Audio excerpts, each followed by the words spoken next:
Hello everyone and welcome to my BTG CBS update channel.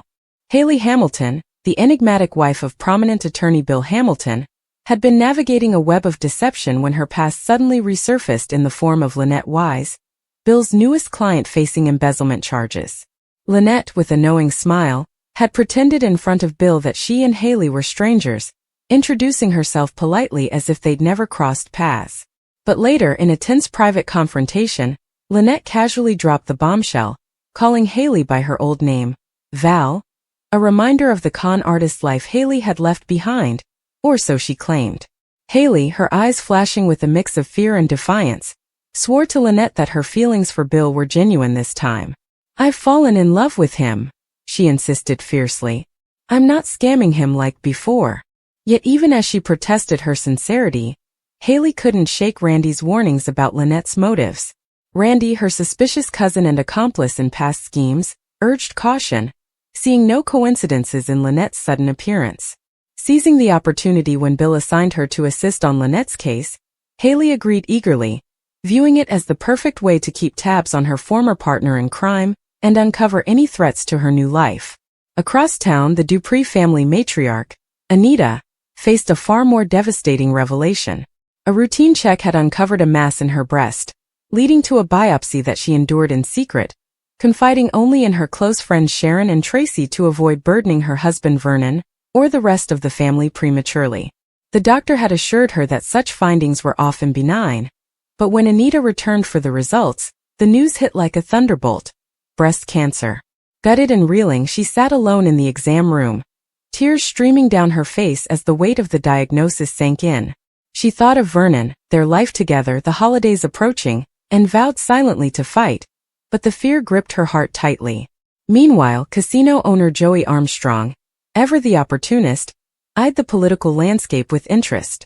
Rumors swirled about potential new legislation aimed at tightening regulations on casinos and cracking down on money laundering, a direct threat to his empire.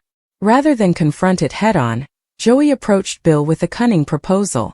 "You should run against Martin for his congressional seat," Joey urged persuasively over drinks. "With my backing, you'd clean up. Imagine the influence, we could steer things our way."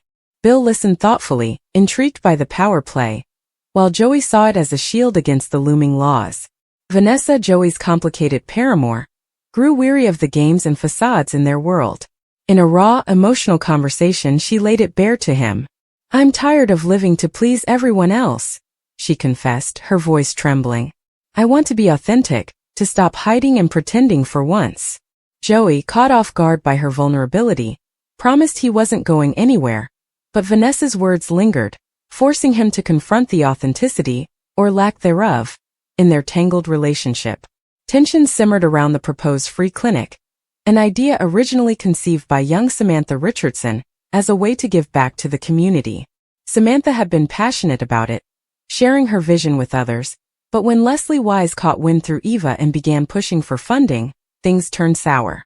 Naomi Dupree, handling the logistical side, met with Leslie to discuss securing resources, but the conversation quickly soured.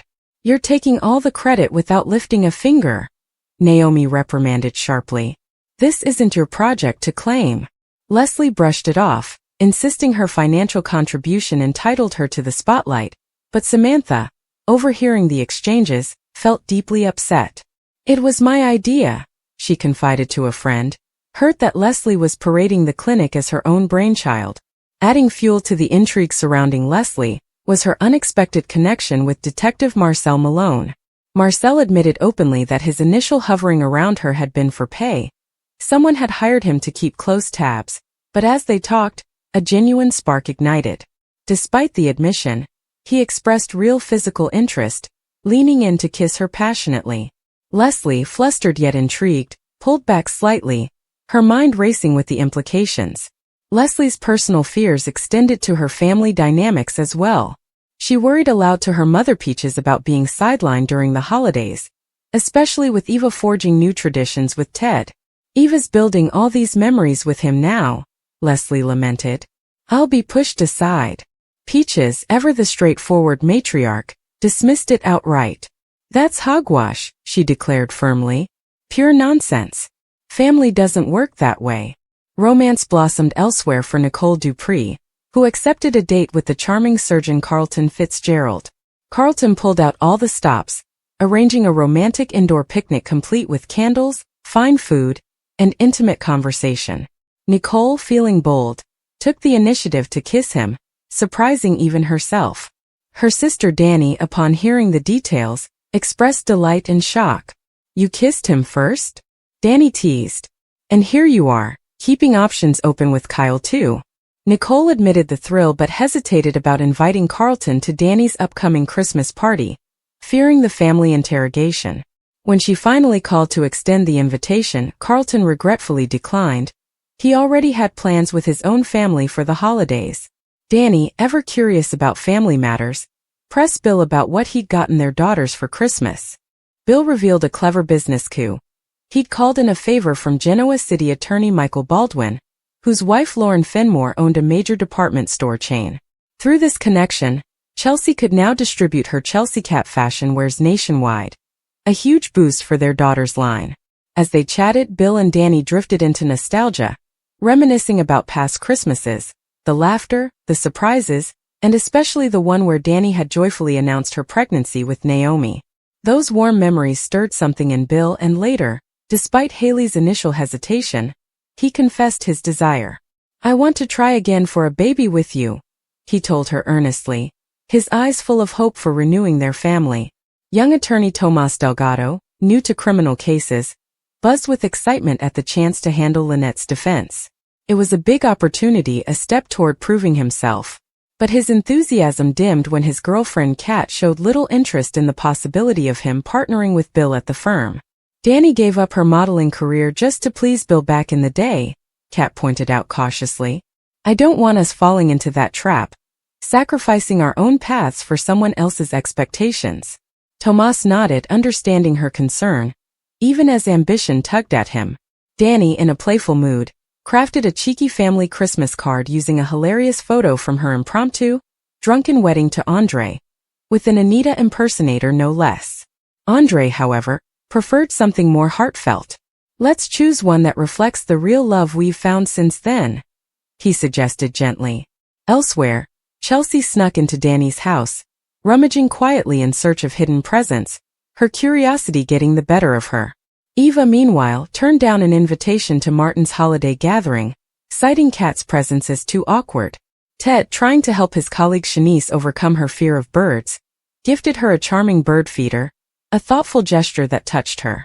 Ashley, feeling the holiday loneliness with Derek away and her mother Jan on a cruise, volunteered to cover Shanice's shift, ensuring she wouldn't spend Christmas alone. Samantha, extending warmth, invited June over for the holidays, a kind gesture amid family reconciliations. After some persuasion, Marcel, working on police chief Elon Hawthorne, and Eva on his son Isaiah, the estranged father and son, grudgingly agreed to spend Christmas together, a small step toward mending old wounds. Vernon Dupree enlisted Andre's expertise to restore a cherished 1973 photograph capturing his first meeting with Anita, a romantic surprise for his wife.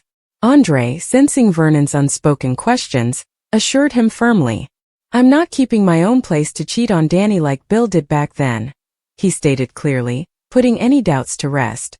As Anita prepared for her biopsy results, she kept her worries close, sharing only with Sharon and Tracy.